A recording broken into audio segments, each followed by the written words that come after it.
처음으로 문이과 통합체제로 치러진 2022학년도 대학 수학능력시험은 국영수가 골고루 어렵게 출제된 역대급 불수능이었습니다. 불수능으로 만점자가 딱 한 명이 나왔고요. 이 유일한 수능 만점자가 가장 어렵게 꼽은 과목은 국어였는데, 그래서 국어 시간인 1교시부터 당황했다고 합니다. 국어 만점자가 가장 크게 줄었고 영어 1등급 인원도 전년 대비 반토막이 났죠. 영어 1등급 기준인 90점 이상 비율이 6.25%로 상대평가 시절 때에 비해서도 쉽지 않은 시험이었습니다. 수능은 어렵죠. 코시국으로 학습 결손과 격차는 사상 최악이죠. 내신은 더 따기 힘들죠. 고교학점제 시행되죠. 고교 선택 자체도 대입에 직결되죠. 입시는 변해가죠. 2022 개정교육과정 전면 시행되죠. 지금 우리 초등 고학년 4, 5, 6학년 아이들에게 닥쳐오는 것들이 뭐 하나 어렵지 않은 게 없습니다. 정신 똑바로 차리고 다가오는 변화에 집중하고 또 대비해야겠습니다.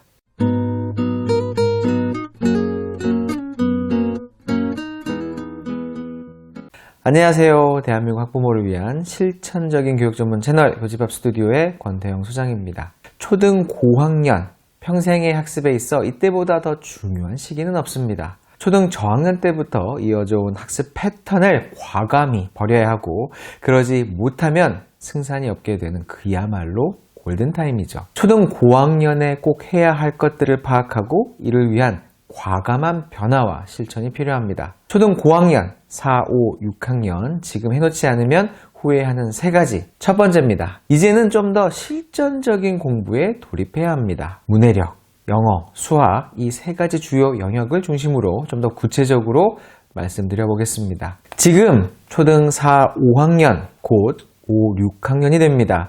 초등학교에서 가장 중심이 되는 중요한 학년을 목전에 두고 있는 것이죠. 모든 과목이 배울 내용이 늘어나고 또 어려워집니다. 영어는 공부해야 할 문장이 어려워지고 또 지문도 더 길어지게 됩니다. 당장 영어 교과서만 들여다봐도 읽을 문장이 늘어나는 것을 볼 수 있죠. 이때부터는 조금 더 수준 있는 어려운 리딩 공부를 준비해야 합니다. 이를 위해서는 중학교 수준 이상의 어휘도 챙기기 시작해야 하죠. 그리고 이때부터는 명시적인 문법 학습을 해야 합니다. 어법 문제를 위한 문법이 아닌 정확한 읽기와 쓰기를 위한 문법 구문 학습이 되어야 하죠. 영어 리딩 비중을 크게 잡아주세요. 쓰기, 라이팅도 챙겨주시고요. 다른 영역들은 리딩과 연계한 공부를 하거나 쓰기를 제외한 영역들은 조금씩 비중을 줄여주셔야 합니다. 하루 종일 영어만 공부할 수는 없으니까요. 그런데 영어가 전반적으로 뒤처져 있어서 당장 리딩과 문법 공부가 힘든 아이라면 바로 영단어부터 집중학습을 시켜주셔야 합니다. 영어에 자신감을 갖게 하고 뒤처진 영어 진도를 가장 빨리 회복시켜주는 부스터, 바로 영단어이기 때문입니다. 영단어에 자신감이 생기면 영어에 주눅들지 않게 됩니다. 초등 고학년은 문해력 챙기기도 본격화해야 하는 시기입니다. 책을 안 읽고 있는 아이는 이제라도 책을 손에 쥐어야 하는 때이고, 읽고 있는데도 문해력이 늘지 않는 아이라면 읽을 거리를 업그레이드하고 문해력을 올리는 실전적인 학습을 실천해야 합니다. 앞서 올해 수능 만점자가 국어 지문이 어려워서 당황을 했다고 말씀드렸습니다. 이번 수능을 망친 아이들의 상당수가 국어 때문이기도 하죠. 수능을 위한 문해력 대비의 시작이 초등 고학년부터입니다. 그렇기 때문에 문학글을 선호하는 아이라도 비문학글도 이제는 접해야 하고, 배경 지식과 문해력을 위해서 주제를 다양하게 읽어야 하며, 아무리 한국말이라도 모르는 단어는 사전을 찾고 글의 주제 파악 등도 해보는 실질적인 독서 활동 습관을 들여야 합니다. 실상 중학생이 되면 책 읽을 시간이 현실적으로 매우 부족해지기 때문에 책을 마음껏 읽을 마지막 골든타임이 이때입니다. 이 시기를 놓치면 문해력 부족으로 중고등 내내 너무나도 고생을 해야 하기 때문에 가장 중점적으로 신경 써 주시길 당부드립니다. 문해력과 관련된 구체적인 실천 방법은 교집합 스튜디오의 여러 영상들을 참고하시면 큰 도움이 됩니다. 꼭 시청해 보시고요. 현재 초 4, 5 아이들의 수학 정말 신경 써 주셔야죠. 초등에서 가장 어렵고 또 중요한 학년이 5, 6학년이기 때문입니다. 특히 5학년 수학은 4학년에 비해 아이들의 체감 난이도가 급상승합니다. 게다가 중1 수학과의 연계성이 높아서 제대로 깊이 있게 공부해야 하는데요. 특히 초5 수학은 분수와 직간접적으로 연결된 단원이 많습니다. 예비 초5 아이들의 분수 이해도는 꼭 체크해 보셔야 합니다. 그리고 분수와 함께 초4까지의 수학 공부에서 구멍이 없는지도 잘 살펴보셔야 합니다. 예비 초6은 예습보다는 초5를 수월하게 잘 넘어왔는지 이번 방학 때 꼭 복습해야 합니다. 선행보다 복습이 중요한 시기니까요. 그리고 꼭 기억하세요. 초5, 6 수학은 중등 선행 학습이 우선되면 그냥 넘어가 버리기 쉬운 전환기 학년입니다. 물론 5, 6학년 내용 중에 중등 때 또 나오는 단원들이 많지만 초등 수학이 중등 수학의 기초입니다. 초등 아이들이 가장 많이 수학을 포기하는 학년이 5학년이라는 것을 꼭 기억해 주셔야 합니다. 초 5, 6 수학이 무너지면 중등 수학도 쉽지 않습니다. 지금 초 6, 곧 중학생이 되는 이 아이들은 다 제쳐두고 우선 중학교 내신에 맞춘 공부를 시켜야 합니다. 이제까지는 시험에 크게 얽매이지 않고 근본적인 학습, 뿌리가 되는 학습 역량 위주로 쌓아왔다면 지금부터는 실전적인 모드로 과감히 변화해야 하는 것이죠. 갈수록 입시에서 내신의 중요성은 커져가고 있습니다. 고등학교 선택의 1순위 기준이 내신 경쟁력이 될 정도로 모든 입시에서 가장 핵심 전형 요소인 것이죠. 중학생 때 내신 관리 못하던 아이가 고등학생이 되어 갑자기 내신을 잘하게 될 수는 없습니다. 그래서 중학 내신에 대한 경쟁력 강화는 고등까지 탄탄히 이어질 수 있게 하는 원동력이자 방향성이 되는 것이죠. 우선 시험 자체에 적응해야 합니다. 중학 내신 기출문제, 수행평가 문제들을 교과목별로 확인해 보면서 문제 유형을 파악하게 해주세요. 이 과정에서 아이의 준비 정도도 가늠해 볼 수 있습니다. 영어 수행평가 까다롭습니다. 중학 내신 성적을 결정짓는 서논수령 문제들 많이 어렵죠. 이에 대한 대비를 집중적으로 해야 합니다. 그래서 예비 중학생 영어 공부의 중요 포인트 중 하나를 문법 구문학습으로 잡아야 합니다. 라이팅이 되고 더 정확한 리딩이 되게 해주니까요. 또한 어려워지는 리딩 텍스트를 대비하기 위해서 추상 개념어휘 학습에 집중해야 합니다.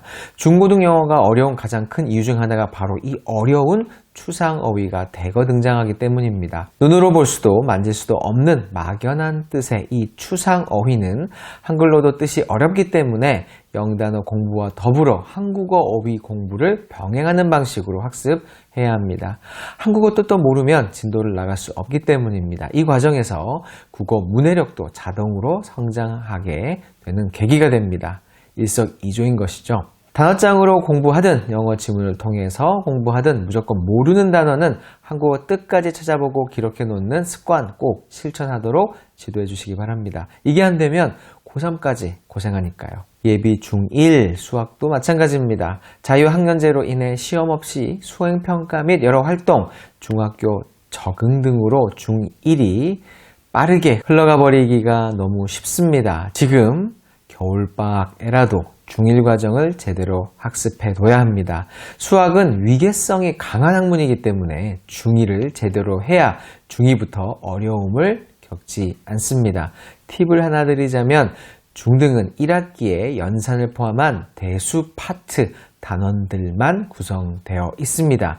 올 겨울방학 중1 연산 문제집을 꼭 한 권 이상 풀고 새 학기를 맞이하시기 바랍니다. 두 번째입니다. 인강 수업 적응력 키우기입니다. 아이 비대면 수업 챙겨주시기 지긋지긋하시죠? 그래서 얼른 이 코시국이 끝나길 바라시겠지만 사실 이 인강 수업은 끝나지 않습니다. 오히려 더 중요해지게 됩니다. 바로 고교 학점제 때문입니다. 지금 초등 고학년 아이들이 2022 개정교육과정과 새로운 대입 제도를 겪게 될 고교학점제 1세대인데요. 고교학점제는 진로 적성에 맞는 다양한 선택 수업을 수강하게 되는 것이 가장 큰 특징입니다.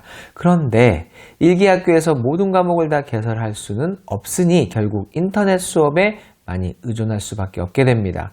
학교 간 연계, 지역 연계를 통해서도 모든 수업 니즈를 흡수하는 건 힘들기 때문이죠. 그래서 자기 주도적인 인강, 수강 능력이 크게 중요해졌습니다. 옆에서 다 챙겨주는 습관이 든 아이라면 나중에 큰 불이익을 당할 수 있으니 지금부터 자립적인 인강 공부 습관을 만들어 주셔야 합니다. 고등 때는 옆에서 절대 챙겨주실 수 없기 때문입니다. 오프라인 수업과는 다르게 인강의 특징은 스스로 챙길 것이 많다는 것인데요. 이를 위해서는 알림 시계를 활용해서 계획적인 생활 습관 들이기, 준비물과 과제 리스트를 종이나 스케줄러 등을 통해서 관리하는 습관 만들기, 수업 중에 스마트폰 안 보는 환경 습관 만들기 등의 노력이 지금 바로 필요합니다. 초등 고학년 말고는 이 습관을 들일 시간이 따로 없다는 사실 잊지 마세요. 인강 수업 적응력이 생기게 되면 좋은 점이 한둘이 아닙니다.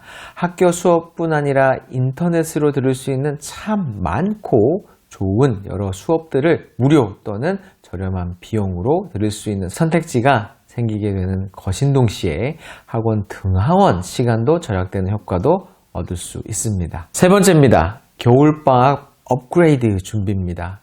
여름방학보다 겨울방학이 훨씬 더 중요합니다. 한 학년의 마무리이자 새 학년을 준비해야 하는 시기이기 때문입니다. 이 전환기를 어떻게 준비하느냐에 따라 내년 한 해가 달라질 수 있는 것이죠. 앞서 조언해드린 좀 더 실전적인 공부와 인강 수업 적응력을 집중적으로 실천해 볼 수 있는 시간으로 세워보시기 바랍니다. 또한 이번 겨울방학을 통해 한 단계 업그레이드를 이루기 위해서 프로젝트 학습을 추천드립니다. 그냥 하던 거 계속해 나가는 느낌이 아니라 겨울방학만의 분명한 목표를 정해서 좀 으쌰 하는 분위기를 만들어 보는 것이죠. 이런 능동적인 분위기가 있어야만 아이가 늘어지지 않고 또 나태한 그런 관성에서 벗어날 수 있습니다. 초등 고학년들을 위해 제가 제안하는 프로젝트는 문해력 향상을 위한 일단 무슨 책이든 읽기, 일주일에 한 권씩 읽기, 영단어 200, 300, 400 프로젝트. 예를 들어 초4는 200개, 초5는 300개, 초6은 400개 정도를 겨울방학 때 완전 격파해 보는 겁니다. 개수는 아이 영어 상황에 따라서 조정해서 정해보시고요. 이번 겨울방학 수학은 지난 학년에 구멍이 없는지 후행을 우선 하시기 바랍니다. 학기 중에 풀지 못했던 고난이도 문제집을 풀리려고 하지 마시고 오답 중심으로 학기의 마무리를 해주시는 것이 좋습니다. 다음 학기로 넘어가는 기준은 우리 아이의 수준에 맞는 문제집의 90% 완성 이후입니다. 그리고 나서 여력이 된다면 새 학기 예습도 병행해 주세요. 예습은 새롭게 배우게 되는 수학 용어를 우선 학습하고 너무 속도 내지 마시고 너무 두껍지도 않게 이번 방학 때 풀 수 있는 분량의 문제집 한 권을 정하셔서 계획을 세워 꼼꼼하게 풀리시면 딱 좋습니다. 그리고 초5, 초6의 경우는 우리 부모님이 아이와 함께 학교 알림을 통해 우리 동네 중학교 정보를 파악해 보기를 꼭 해보시길 추천드립니다. 이제는 고등학교 선택이 대입과 직결된다고 말씀드렸습니다. 중학교 정보 파악 연습을 통해서 이 능력을 미리미리 키워보실 수 있습니다. 학교 알림이를 통해 학교 정보 파악하는 방법은 주단쌤이 영상으로 아주 친절하게 소개해드리고 있으니까요. 이 영상이 끝나시면 꼭 시청해 보시길 바랍니다. 이번 영상을 통해서 어지러운 시기에 초등 고학년 아이들이 흔들리지 않는 학습의 방향성에 대해 다시 한번 생각해 보시고 실천하시는 계기가 되었으면 합니다. 좋아요와 구독은 고민해서 영상을 만드는 저희에게 큰 힘이 되고요. 전체 알림 설정은 저희 채널의 영상 그리고 교육 자료 선물을 놓치지 않게끔 해줍니다. 공감 가시는 내용이 있으시면 댓글로 공유해 주세요. 저는 다음 유익한 영상으로 다시 찾아뵙겠습니다. 감사합니다.